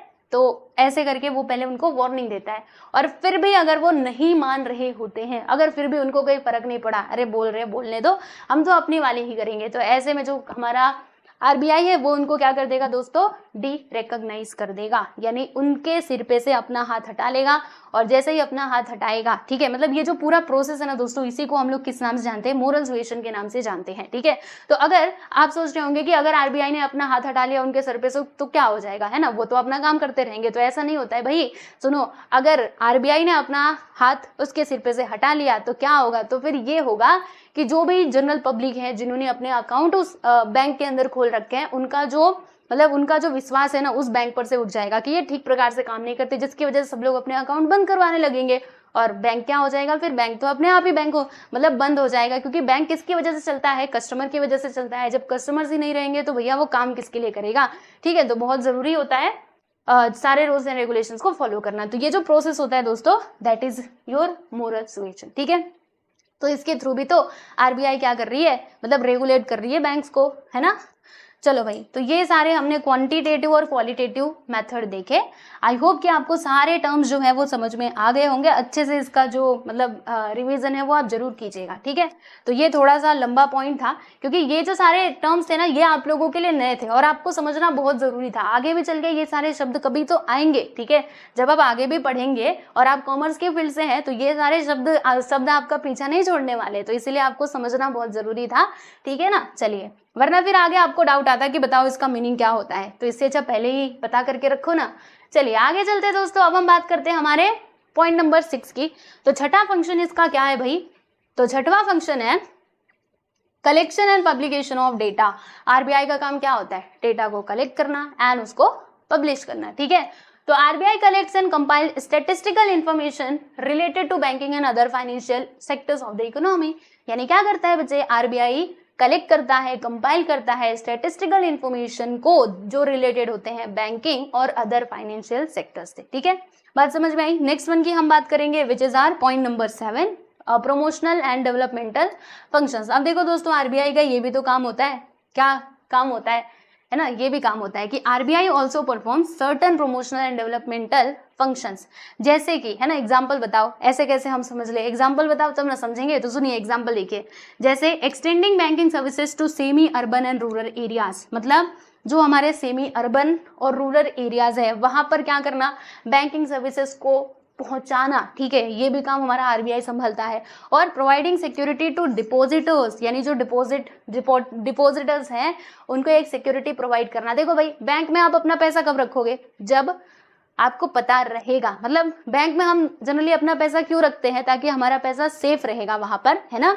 अगर हम उसको घर में रखते हो सकता है चोरी हो जाए, लेकिन अगर हमने उसको बैंक में डिपॉजिट कर दिया मतलब वो सेफ है, हमें जब जरूरत पड़ेगी तो हम ले सकते हैं। तो सिक्योरिटी प्रोवाइड करने का काम भैया आरबीआई हमारा करता है, ठीक है। और development of specialised institutions for agriculture, credit, industrial finance etcetera, यानी और भी जो हमारे अदर फाइनेंशियल इंस्टीट्यूशंस हैं, ठीक है, जो स्पेशली काम करते हैं, मान लीजिए एग्रीकल्चरल क्रेडिट के लिए, इंडस्ट्रियल फाइनेंस के लिए, ठीक है, उनको भी क्या करना, डेवलप करना। ये भी जो कार्यभार है वो किसके ऊपर होता है बच्चे, आरबीआई के ऊपर होता है, ठीक है। चलिए, अब इसके कुछ अदर फंक्शंस भी हैं, जरा हम इनकी चर्चा भी कर लेते हैं। तो RBI act as a clearing house for settling the accounts between its members bank.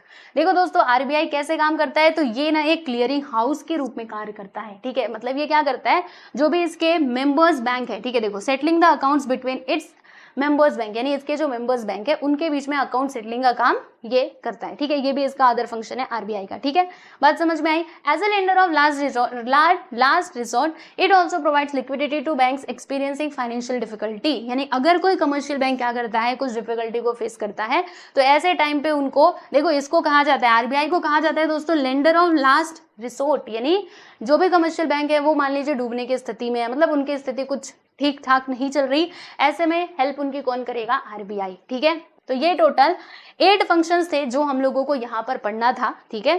तो अच्छे से इनको देख लीजिएगा, और ये वाला जो पॉइंट है ना बच्चे, इसको तो भूलना मत, एग्जाम में आए तो जरूर इसको एक्सप्लेन करना, बहुत अच्छे मार्क्स आपको मिलेंगे, ठीक है। चलिए, तो हमने यहाँ पे आरबीआई के बारे में जो है वो पूरा पढ़ लिया है। अब उसके बाद हमें क्या पढ़ना था, देखो दोस्तों आपको बताऊं, हमने आरबीआई पूरा कंप्लीट कर लिया, ठीक। अब चले कमर्शियल बैंक की तरफ। चलो, आज मैंने सोचा है ना कि ये सब मैं आपको ऑर्गेनाइज सेक्टर जो है वो पूरा ही कंप्लीट करवा दूं। ओके, आई नो कि थोड़ा लंबा जाएगा, और आरबीआई जो है ये थोड़ा सा बड़ा टॉपिक था तो इसमें टाइम लग गया, लेकिन ये सारे छोटे छोटे टॉपिक्स हैं तो हो जाएंगे, ठीक है। चिंता मत करो, थोड़ा सा पेशेंस बना के रखो, सारी बातें समझ में आएंगी। चलो, अब हम बात करते हैं दोस्तों कमर्शियल बैंक की, ठीक है। आइए, कमर्शियल बैंक के बारे में हम लोग जानेंगे, कमर्शियल बैंक्स, ठीक है। देखिए, यहाँ पे हम आ जाते हैं, और इसका जो मीनिंग वगैरह है थोड़ा सा यहाँ पे बड़ा होने वाला है, बट कोई बात नहीं, आप देखते हैं। तो कमर्शियल बैंक कैसे काम करता है, तो ये काम करता है दोस्तों, it act as intermediaries in the country's financial system to bring the savers and investors together, यानी ये क्या करता है, सेवर्स और जो इन्वेस्टर्स है उनको वो साथ में लेकर के आता है। मतलब जो भी, मान लीजिए आपको मतलब आपका जब अकाउंट खुलता है, राइट, तो देखो अकाउंट के अलग अलग टाइप होते हैं, कोई हमारा ये होता है करंट अकाउंट होता है, कोई सेविंग अकाउंट होता है। जैसे मान लीजिए कोई सैलरीड पीपल है तो वो क्या करते हैं, वो जनरली बैंक में सेविंग अकाउंट ही खोलते हैं, और करंट अकाउंट कौन खोलते हैं, जो बिजनेसमैन लोग होते हैं वो खोलते हैं, ठीक है। तो ये सारी सर्विसेज प्रोवाइड कर रहा है कि ना कमर्शियल बैंक, वही मतलब कमर्शियल बैंक ही तो प्रोवाइड कर रहा है। याद रखिएगा, ये जो आरबीआई है ना दोस्तों, इसमें जनरल पब्लिक का अकाउंट नहीं होता। आप सोचो कि नहीं हमें तो अकाउंट खोलना है आरबीआई में जाके, नॉट, मतलब ये नहीं होता, ठीक है। आरबीआई में जनरल पब्लिक का अकाउंट नहीं होता। हमारा अकाउंट कहाँ पर होता है बच्चे, कमर्शियल बैंक में होता है, याद रखिएगा, ठीक है। तो अगर हमको सेविंग करना है, डिपॉजिट करना है, ये सब हम यहाँ पर करेंगे, तो ये सारी सर्विसेज ये प्रोवाइड करता है, बात समझे। They are profit seeking financial institutions. अब ये कैसे इंस्टीट्यूशंस है, प्रॉफिट कमाने के लिए इन्होंने अपना काम जो है वो स्टार्ट करा हुआ है, ठीक है। ये क्या करते हैं दोस्तों, ये डिपॉजिट को एक्सेप्ट करते हैं, फिर ये लोन्स देते हैं, एडवांसेस देते हैं, ठीक है। तो ये सारे इनके प्राइमरी फंक्शंस होते हैं, किसके, कमर्शियल बैंक के। तो अगर मैं आपसे पूछूं कि कमर्शियल बैंक के प्राइमरी फंक्शंस बताओ, बता देना acceptance of deposit and granting loans and advances, ठीक है। Commercial bank plays an important role in mobilizing, saving and allocating them various sectors of the economy। जैसे कि कमर्शियल बैंक और क्या क्या करता है, जैसे मान लीजिए अगर आपको लोन की जरूरत है, ठीक है, मान लीजिए हमें मनी सेव मतलब सेव करना है, बराबर। मान लो यहाँ पे मिस्टर ए है, ठीक है। अब इनकी सैलरी मान लेते हैं कि कितनी है, 50,000 रुपए है महीने की। कितनी है बच्चे, 50,000। अब वो अकेले रहते हैं तो अकेले वो कितना खर्चा होगा, मान लेते हैं कि आधा खर्चा हो जाएगा, बाकी ये 25,000 का करेंगे क्या, बैंक में जाकर के वो जमा करेंगे, ठीक है। तो अगर इनको सेविंग करनी है तो कहाँ पर जाएंगे, कमर्शियल बैंक में जाएंगे, ठीक है। वैसे ही मान लेते हैं कि यहाँ पर है मिस्टर बी, ठीक है दोस्तों। अब इनको मान लो कि खरीदना है कोई घर, तो घर खरीदेंगे तो भाई लोन भी कराना पड़ेगा, तो लोन भी लेने के लिए कहाँ पर जाएंगे, इसी के पास जाएंगे। तो ये लोन प्रोवाइडिंग का भी काम करते हैं, जो आपका डिपॉजिट है उसको भी एक्सेप्ट करेंगे, लोन भी देंगे। तो वही यहाँ पे बताया जा रहा है कि commercial bank plays an important role in mobilising savings and allocating them in various sectors, मतलब अलग अलग सेक्टर्स में लोन वगैरह देने का काम इनका होता है। और इसके अंदर देखिएगा स्केड्यूल कमर्शियल बैंक भी आते हैं और नॉन स्केड्यूल कमर्शियल बैंक भी आते हैं। तो स्केड्यूल बैंक क्या होते हैं, मैंने आपको पहले ही बता दिया था कि जो आरबीआई का हमारा एक्ट है दोस्तों, ये देखिएगा रिजर्व बैंक ऑफ इंडिया का जो एक्ट है 1934, इसका जो सेकंड शेड्यूल है, ठीक है, इसमें जो रजिस्टर होते हैं उनको हम कहते हैं स्केड्यूल कमर्शियल बैंक, बराबर। और जो रजिस्टर नहीं होते हैं उनको हम कहते हैं नॉन स्केड्यूल कमर्शियल बैंक, ठीक है, याद रखिएगा। अच्छा, एक और बात, ये जो स्केड्यूल बैंक होते हैं ना दोस्तों, ये कंपल्सरी जो आरबीआई के गाइडलाइंस है ना उनको फॉलो करते हैं, याद रखिएगा, ठीक है। In terms of ownership and functions commercial bank in India can be. अब देखो दोस्तों, जो हमारे इंडिया के अंदर कमर्शियल बैंक है ना, वो ओनरशिप के मामले में अगर देखा जाए और इनका जो कार्य मतलब करने का तरीका है उस हिसाब से देखा जाए तो कमर्शियल बैंक के यहाँ पे अलग अलग जो यहाँ पे कैटेगरीज बताए जा रहे हैं इसको हम जरा देख लेते हैं। तो देखो दोस्तों, पहले नंबर पे हम बात करेंगे पब्लिक सेक्टर्स बैंक की। पब्लिक सेक्टर मतलब पूरा के पूरा वो गवर्नमेंट अंडरटेकिंग ही होते हैं, ध्यान रखिएगा। उसके बाद प्राइवेट सेक्टर बैंक्स भी होते हैं, फिर यहाँ पे रीजनल रूरल बैंक होते हैं जिनको हम शॉर्ट में कहते हैं दोस्तों RRBs, ठीक है।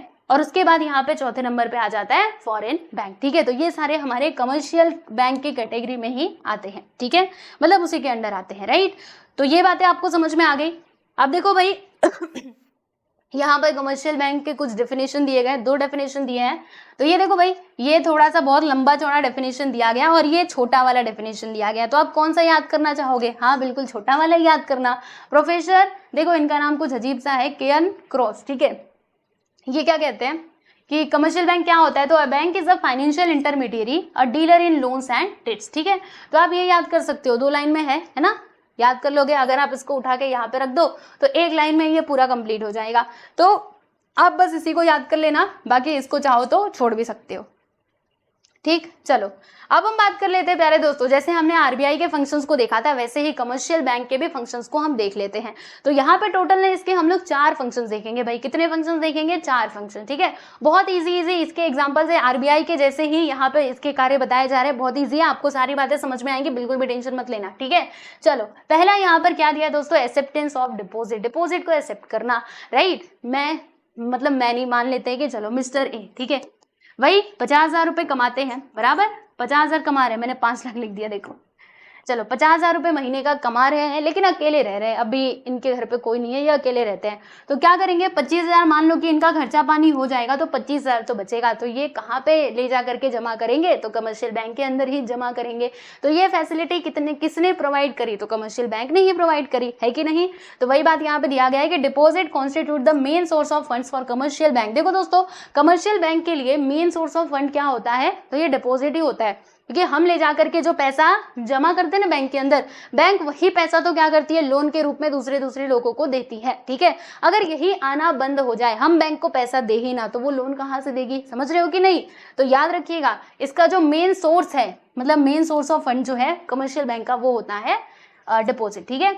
Savings lead to the creation of deposit, मतलब जो हम सेविंग करते हैं उसकी वजह से ही तो डिपोजिट जो है वो क्रिएट होती है। और डिपॉजिट को हम लोग यहाँ पे दोस्तों कैटेगराइज्ड कर सकते हैं, ठीक है। पहला यहाँ पे डिमांड डिपॉजिट और दूसरा होता है दोस्तों टाइम डिपॉजिट, ठीक है। अब दोनों का मीनिंग हम यहाँ पे बहुत अच्छे से समझेंगे, बिल्कुल भी टेंशन मत लेना। पहले यहाँ पे डिमांड डिपॉजिट की बात करते हैं। तो deposits that are withdrawable on demand are known as demand deposit, यानी वो डिपॉजिट जो डिमांड करने पे क्या होगा, हम उसको निकाल सकते हैं। जैसे मान लीजिए मेरा सेविंग अकाउंट है, ठीक है, मैंने बैंक में खोला हुआ है, तो मुझे जब भी पैसे की जरूरत होगी मैं वहां से जाकर के निकाल सकती हूँ इजिली, ठीक है। तो ये कैसा हो जाएगा दोस्तों? ये हमारा डिमांड डिपॉजिट के अंदर आ जाएगा, ठीक है। They are in the form of current account and saving account. अब देखो दोस्तों, ये 2 फॉर्म में हो सकते हैं, करंट अकाउंट के फॉर्म में हो सकते हैं, सेविंग अकाउंट के फॉर्म में हो सकते हैं। देखो यहाँ पे अगर मैं करंट अकाउंट की बात करूँ दोस्तों, तो याद रखिएगा करंट अकाउंट कौन खोलते हैं? जनरली जो बिजनेसमैन होते हैं, कोई कॉर्पोरेशन है, कोई इंडस्ट्रियल हाउसेस है, मान लीजिए कोई ट्रस्ट है, ठीक है। तो इनके पास कैसा बैंक अकाउंट होता है? वो करंट बैंक अकाउंट होता है, ठीक है। मैं आपको बताती हूँ, जैसे कोई बिजनेसमैन है, बराबर, अब वो बिजनेस कर रहा है तो हमेशा ही उसको क्या करना पड़ेगा? लेन देन करना पड़ेगा। जैसे उसने कस्टमर को कुछ सामान बेचा तो वहां से मतलब पैसा आएगा, ठीक है। तो पैसा आएगा तो वो उसके अकाउंट में आएगा। जैसे उन्होंने क्या करा, जो बिजनेसमैन है उन्होंने सामान खरीदा तो उनको मतलब पैसा ट्रांसफर भी करना पड़ेगा, ठीक है। यानी वो डेली बेसिस पे क्या कर सकते हैं? देखो करंट अकाउंट एक ऐसा अकाउंट है जिसमें आप डेली बेसिस पे जो लेन देन है ना वो आराम से कर सकते हो, ज्यादा पैसे का भी कर सकते हो, ठीक है। इसीलिए तो इसका नाम क्या है बच्चे? Current account. और बिजनेसमैन लोग इसको जनरली ओपन करते हैं, कोई कॉर्पोरेशन, ये लोग, ठीक है। तो they are provided with overdraft facility. अब देखो दोस्तों, जो हमारे करंट अकाउंट होल्डर हैं उनको ओवरड्राफ्ट फैसिलिटीज भी दी जाती हैं। अभी ओवरड्राफ्ट फैसिलिटीज क्या है? वैसे तो आपने अकाउंट्स में पढ़ा होगा, लेकिन हम आपको एक बार फिर से बता देते हैं। तो ओवरड्राफ्ट फैसिलिटी जरा हम समझ लेते हैं। तो देखो दोस्तों, जैसे मान लीजिए कि अभी आप बिजनेसमैन हो, ठीक है, आप बिजनेस कर रहे हो। अब क्या हुआ, एक बार की बात है कि आपके बैंक अकाउंट में थे कितने रुपए थे जानते हो? जी हाँ, मतलब पैसे आने वाले थे, लेकिन अभी फिलहाल में आपके बैंक अकाउंट में है खाली बस 3 लाख रुपए। लेकिन आपको इसी टाइम पे जरूरत है 5 लाख रुपए की। कितने की जरूरत है बच्चे? 5 लाख की जरूरत है, ठीक है।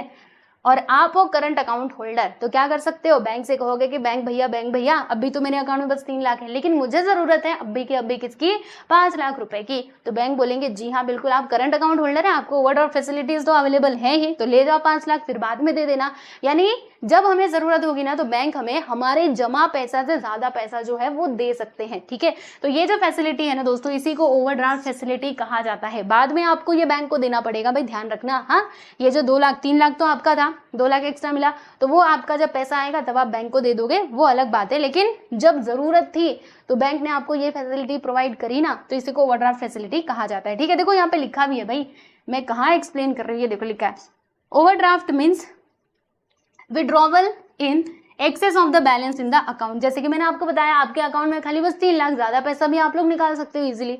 ठीक है, बात समझ में आई। तो ये हो गया करंट अकाउंट के बारे में। अब हम बात कर लेते हैं दोस्तों सेविंग अकाउंट। तो भैया ये सेविंग अकाउंट क्या है, जो नॉर्मली सैलरीड पीपल है वही इसको ओपन करते हैं।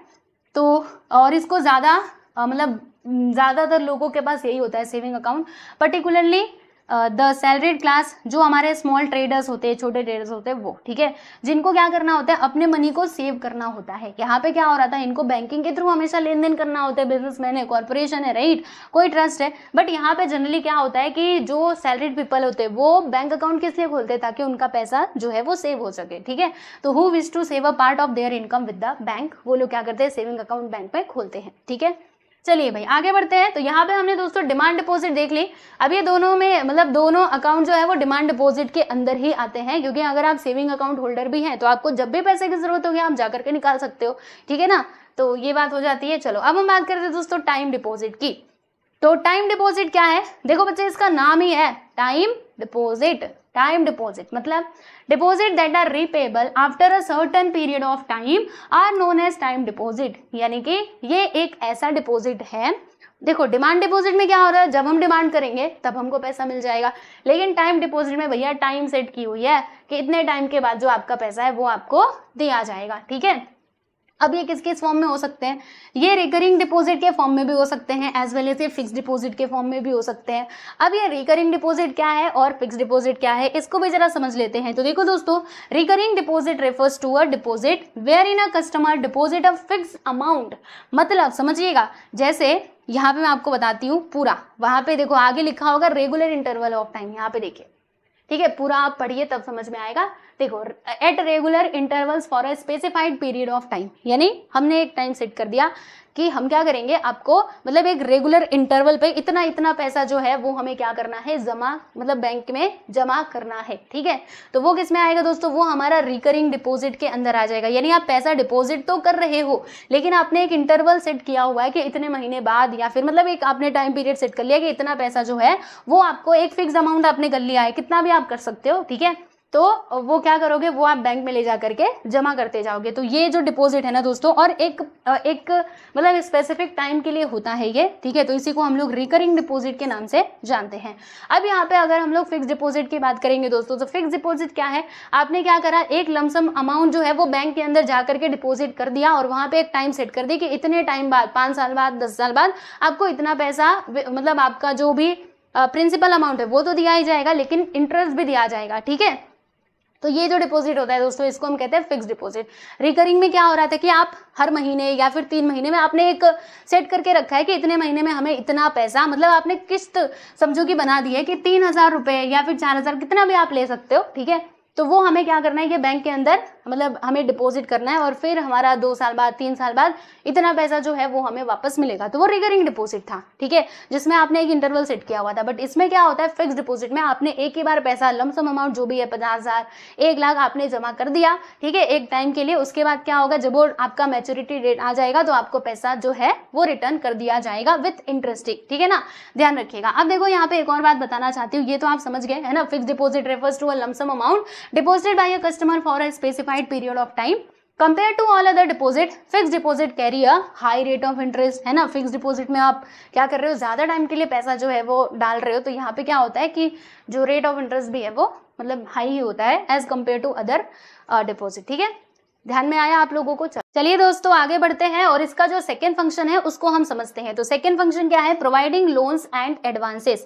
मतलब कमर्शियल बैंक क्या करता है दोस्तों? लोन और एडवांस प्रोवाइड करता है। ठीक है, जैसे मान लीजिए कि मैं हूं, अब मुझे क्या करना है? घर खरीदना है, बराबर, और मेरे पास पूरे जो पैसे हैं घर खरीदने के लिए वो नहीं है, तो ऐसे मुझे क्या करना पड़ेगा? मैं किसके पास जाऊंगी? ये कमर्शियल बैंक के पास जाऊंगी लोन लेने के लिए। बात समझ में आई? तो मेरी हेल्प कौन करेगा? Commercial bank. ठीक है, वैसे ही मान लेते हैं कि किसी को कुछ स्टार्टअप शुरू करना है, बराबर, तो उसको चाहिए होगा पैसे, तो वो किसके पास जाएंगे? कमर्शियल बैंक के पास जाएंगे। तो कमर्शियल बैंक क्या करते हैं दोस्तों? ये मतलब जो हम यहाँ पे सेविंग्स कर रहे हैं, क्योंकि हम जो पैसा देते हैं वही तो बैंक क्या करता है? लोन देने में यूज करता है। तो वही बात यहाँ पे बताई जा रही है कि commercial banks mobilise savings and lend this funds to institutions and individuals for various purposes. यानी अलग अलग काम के लिए ये जो लोन वगैरह है वो देते रहते हैं। ठीक है, अब देखो दोस्तों, टेन्यर यानी कि जो टाइम पीरियड है, इसके बेसिस पे जो हमारे लोन है वो अलग अलग टाइप के हो सकते हैं। जैसे यहाँ पे मैं बात करने वाली हूँ कॉल लोन्स की। ठीक है, कॉल लोन्स क्या होता है दोस्तों? बहुत ईजी है। देखो यहाँ पे कुछ लोन के अलग अलग टाइप बताए जा रहे हैं। कॉल लोन, फिर उसके बाद short term loan, medium term और लॉन्ग टर्म लोन। तो ये सारी चीजें तो आप समझ गए होंगे। लॉन्ग टर्म लोन मतलब क्या? जो ज्यादा टाइम के लिए लिया जाता है। जैसे आप घर खरीद रहे हो, तो घर खरीदने वाला जो लोन होता है ना, ये अगर आप देखोगे तो 15 साल 20 सालों के लिए होता है। ठीक है, और इसके अलावा मीडियम टर्म लोन मतलब ना ही ज्यादा समय का होता है, ना ही बहुत कम टाइम का होता है, मतलब मीडियम टाइम का होता है। ठीक है, वैसे ही शॉर्ट टर्म लोन मतलब ये शॉर्ट टाइम के लिए होता है, बराबर। और यहाँ पे एक और टाइप का लोन यहाँ पे आ जाता है कॉल लोन। कॉल लोन का मतलब आप समझ रहे हो? ये एक ऐसा लोन है, जैसे मान लीजिए कि मैंने लोन ले लिया है बैंक से, और कैसा लोन लिया है? कॉल लोन लिया है। ठीक है, तो जब भी बैंक मुझे कहेगी कि भैया तुम अपना जो भी तुमने पैसा लिया था वो ला करके रीपे कर दो, तो मुझे करना पड़ेगा। बात समझ में आई? और ये बहुत ही कम पीरियड के लिए होता है, बहुत ही शॉर्ट पीरियड के लिए रहता है, क्योंकि इसका नाम ही है कॉल लोन। जब भी बैंक ने बोला तब मुझे क्या करना पड़ेगा? अपना जो पैसा है वो यहाँ पे पेमेंट करना पड़ेगा। ठीक है, तो ध्यान रखिएगा। चलिए आगे बढ़ते हैं। एक और बात समझिएगा, longer the duration of loan greater will be the rate of interest. जैसे कि अगर आप लोग बैंक से लोन ले रहे हो, तो बैंक फ्री सेवा करने तो बैठी नहीं है, वो क्या करते हैं? वो आपसे रेट ऑफ इंटरेस्ट जो है ना दोस्तों, वो चार्ज करते हैं, इंटरेस्ट चार्ज करते हैं। ठीक है, कोई पर्टिकुलर रेट होता है। तो अगर आप लोग ज्यादा टाइम के लिए लोन ले रहे हो तो वहां पर क्या होगा? ज्यादा रेट ऑफ इंटरेस्ट होगा। अगर आपने कम टाइम के लिए लिया तो कम रेट ऑफ इंटरेस्ट होगा। ठीक है, इसके अलावा बैंक्स ऑल्सो प्रोवाइड, इसके अलावा बैंक और क्या प्रोवाइड करते हैं दोस्तों? कैश, क्रेडिट, ओवरड्राफ्ट फैसिलिटी, वो तो हमने उधर देख ही लिया था, as well as discount bill of exchange. यानी बिल ऑफ एक्सचेंज है, अगर आपके पास मान लीजिए बिल ऑफ एक्सचेंज है, ठीक है, उसको आप डिस्काउंट भी कराना चाहते हैं तो भैया ये फैसिलिटी भी हमारा कमर्शियल बैंक प्रोवाइड करेगा।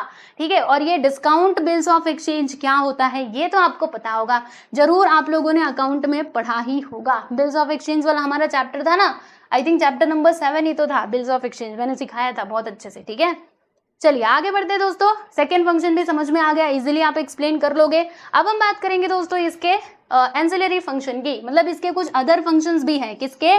कमर्शियल बैंक के। क्या क्या फंक्शन है दोस्तों? तो कमर्शियल बैंक ऑल्सो प्रोवाइड, कुछ ये और भी सर्विसेज प्रोवाइड करता है, जैसे कि ट्रांसफर ऑफ फंड्स, अगर हमको फंड्स ट्रांसफर करना है ये फैसिलिटी हमको कमर्शियल बैंक देता है। कलेक्शन ऑफ मनी, मनी का collection, making periodical payments on behalf of the customer. यानी मतलब जैसे इसका एग्जाम्पल क्या हो सकता है, मान लेते हैं कि आपका मान लीजिए लाइट का बिल है, ठीक है, तो आपने क्या करा है, आपने ऐसी सेटिंग करके रखी हुई है कि वो क्या होगा, हर महीने बराबर वो टाइम टू टाइम आपके अकाउंट्स में से जो उतना पैसा है वो मतलब डिडक्ट हो जाएगा, बराबर। वैसे ही मान लीजिए आपने अपने घर में वाईफाई लगाया हुआ है तो उसका जो बिल है वो अल्टीमेटली आपके अकाउंट से कट जाएगा। तो ये फैसिलिटी भी तो प्रोवाइड कर रहा है हमारा कमर्शियल बैंक, यानी आपको मतलब आपको बार बार बोलना नहीं पड़ेगा। ठीक है, तो ये वाली फैसिलिटी भी देता है कि making periodical payments on behalf of the customer. ठीक है, मर्चेंट बैंकिंग ये फैसिलिटी भी देता है। इसके अलावा foreign exchange, safe deposit locker, है ना, देखो लॉकर भी मिलते हैं, और डीमेट फैसिलिटी। ठीक है, डीमेट अकाउंट आपको पता ही होगा, जो हम ये इन्वेस्टमेंट वगैरह करते हैं वहां पर ये काम आता है। ठीक है, इसके अलावा इंटरनेट बैंकिंग भी आजकल जो है हमारे कमर्शियल बैंक प्रोवाइड करते हैं, as well as mobile banking. ठीक है, तो ये इसके कुछ एंसिलरी फंक्शंस है, ध्यान रखिएगा।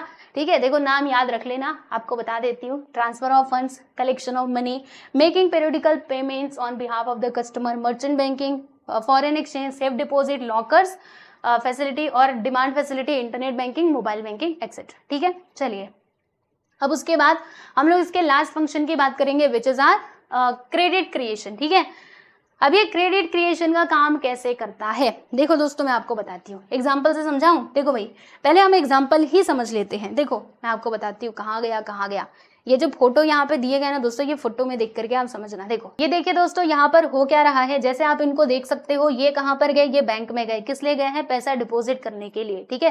तो इन्होंने बैंक में क्या करा, पैसा डिपॉजिट किया, ठीक है। अब उसके बाद बैंक ने क्या किया, इसमें से कुछ पैसा जो है वो रिजर्व के फॉर्म में, मतलब रिजर्व अपने पास रख लिया, और जो भी पैसा था वो कहाँ पे दे दिया, तो लोन के रूप में। जैसे ये किस लिए बैठे हुए हैं, ये लोन लेने के लिए बैठे हुए हैं, ठीक है। तो इनको जो है वो पैसा इन्होंने दे दिया, ठीक है। तो ये जो प्रोसेस यहाँ पे हो रहा है दोस्तों, इसको हम क्रेडिट क्रिएशन बोल सकते हैं। मतलब जो कमर्शियल बैंक है वो कैसे काम करता है, मतलब इसका जो इंपॉर्टेंट फंक्शन है ना दोस्तों, वो एक ये भी होता है क्रेडिट क्रिएशन का, ठीक है।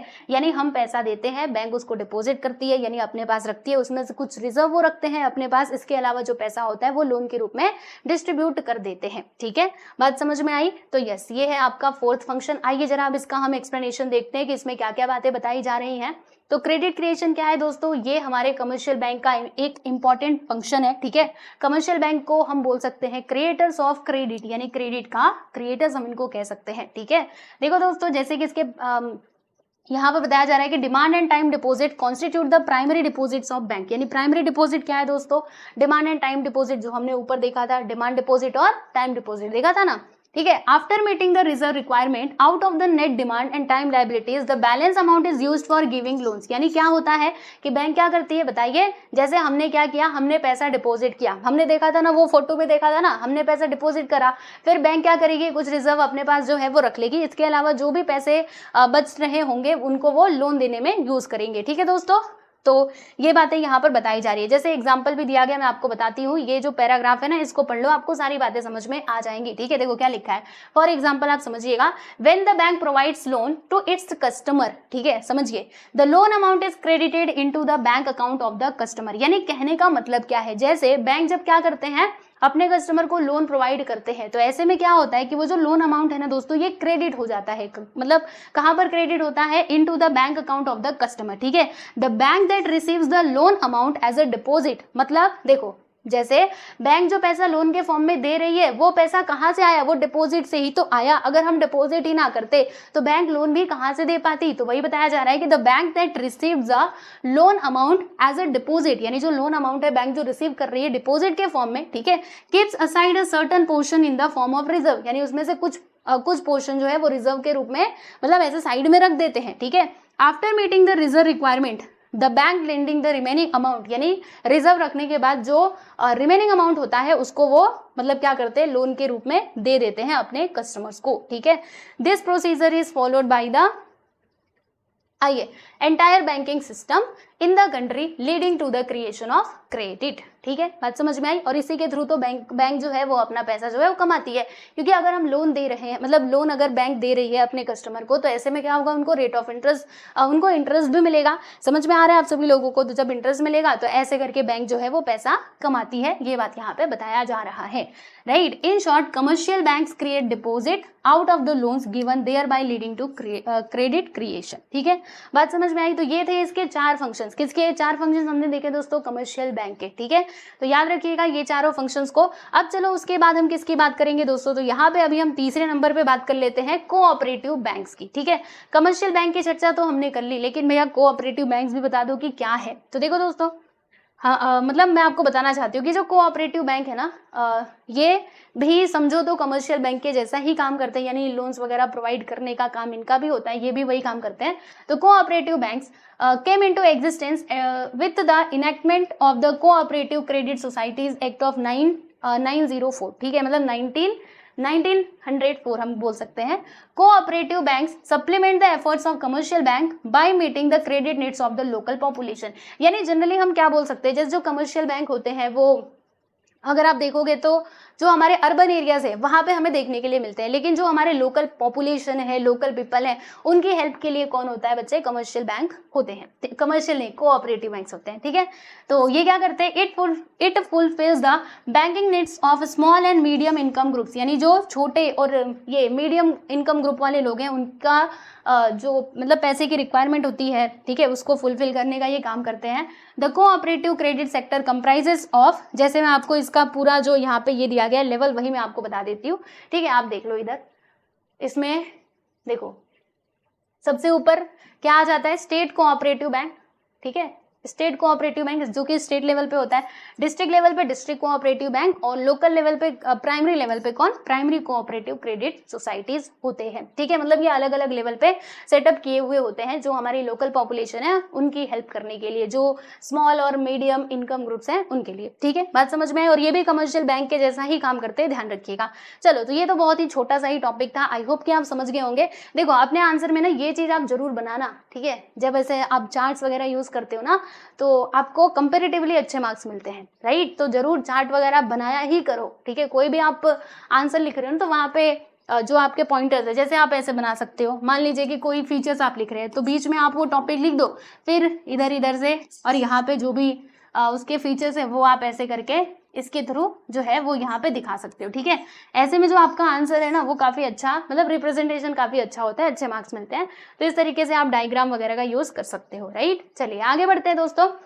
अब यहाँ पे हम चौथे नंबर पे बात कर लेते हैं DFIs की, ठीक है, यानी कि डेवलपमेंट फाइनेंशियल इंस्टीट्यूशंस। ठीक है, अब ये क्या होते हैं, कैसे होते हैं, ये किस में मदद करते हैं। तो देखो भैया, अगर ये फाइनेंशियल इंस्टीट्यूशन है मतलब पैसे का ही कुछ ना कुछ तो हेल्प यहाँ पे करेगा। तो development financial institutions are agencies, मतलब ये एक ऐसी एजेंसीज होती हैं दैट प्रोवाइड, क्या प्रोवाइड करते हैं, medium and long term financial assistance. बात समझ में आई, मीडियम और लॉन्ग टर्म। ठीक है, they help in the development of industry, यानी ये किस में हेल्प करते हैं, तो इंडस्ट्री के डेवलपमेंट में, एग्रीकल्चर के डेवलपमेंट में, और जो भी अदर सेक्टर्स होते हैं, अदर की सेक्टर्स, ठीक है, उसमें भी ये मदद करते हैं, बराबर। Industrial finance corporation of India यानी कि IFCI, बराबर, ये क्या था, ये फर्स्ट डेवलपमेंट फाइनेंशियल इंस्टीट्यूशन था जिसको एस्टेब्लिश किया गया था दोस्तों 1948 में, ध्यान रखिएगा। ठीक है, तो ये क्या था, IFCI, ये क्या था, ये था हमारा डेवलपमेंट फाइनेंशियल इंस्टीट्यूशन जिसको हमने कब एस्टेब्लिश किया था, 1948 में। ठीक है, चलिए, तो ये भी हो चुका है यहाँ पे कंप्लीट। अब हम बात करते हैं, अच्छा इसमें और भी चीजें हैं, आओ भैया इनको भी जरा हम देख लेते हैं। ठीक है, वैसे यहाँ पे नाबार्ड के बारे में बताया गया, तो आपने 11th में पढ़ा भी होगा, नहीं पढ़ा है तो कोई बात नहीं, गूगल पे सर्च कर लेना, आपको पता चल जाएगा। ठीक है, चलो आगे चलते हैं हम लोग। तो development financial institutions have diversified their operations with the advent of liberalisation and globalisation. जैसे ये आपको पता ही है ना, 1991 में जो हमारा इकोनॉमिक पॉलिसी था, बराबर, जिसके थ्रू लिबरलाइजेशन और ग्लोबलाइजेशन का कॉन्सेप्ट आया था, तो उसी के साथ ही हमारे जो फाइनेंशियल इंस्टीट्यूशंस है, डेवलपमेंट फाइनेंशियल इंस्टीट्यूशंस, इन्होंने भी अपने जो फंक्शंस है उसको क्या करा है, उसको डाइवर्सिफाइड करा है। ठीक है, विथ लिबरलाइजेशन एंड ग्लोबलाइजेशन। ठीक है, they have set up subsidiaries to offer wide range of new products and services, यानी इन्होंने क्या करा है, अपने जो मतलब सब्सिडियरीज हैं वो अलग अलग जगह पे इसको ओपन किया है, राइट, ताकि वो लोगों को क्या कर सके, अलग अलग जो सर्विसेज हैं वो प्रोवाइड कर सके। ठीक है, जैसे कि कमर्शियल बैंकिंग, जो कमर्शियल बैंकिंग सर्विसेज प्रोवाइड करती है वो ये मतलब लोगों को दे सके। इसके अलावा consumer finance, broking, venture capital finance, infrastructure financing, ठीक है, ई कॉमर्स एक्सेट्रा। ठीक है, thus development of financial institutions are in the process of converting themselves into universal bank. जैसे कि मैंने आपको ऊपर बताया कि ये कमर्शियल बैंक के जैसा काम करते हैं, है ना, मतलब जो भी कमर्शियल बैंक सर्विसेज प्रोवाइड करता है, ये भी मतलब इन्होंने क्या करा है, जो इसके ऑपरेशन है ना उसको धीरे धीरे करके डाइवर्सिफाइड करा है, मतलब ये हर चीज के अंदर जाने की कोशिश कर रहे हैं।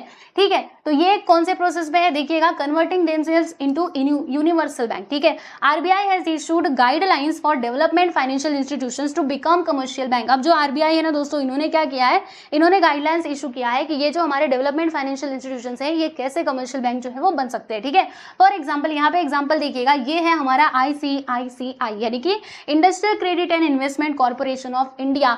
ये has become a universal bank by a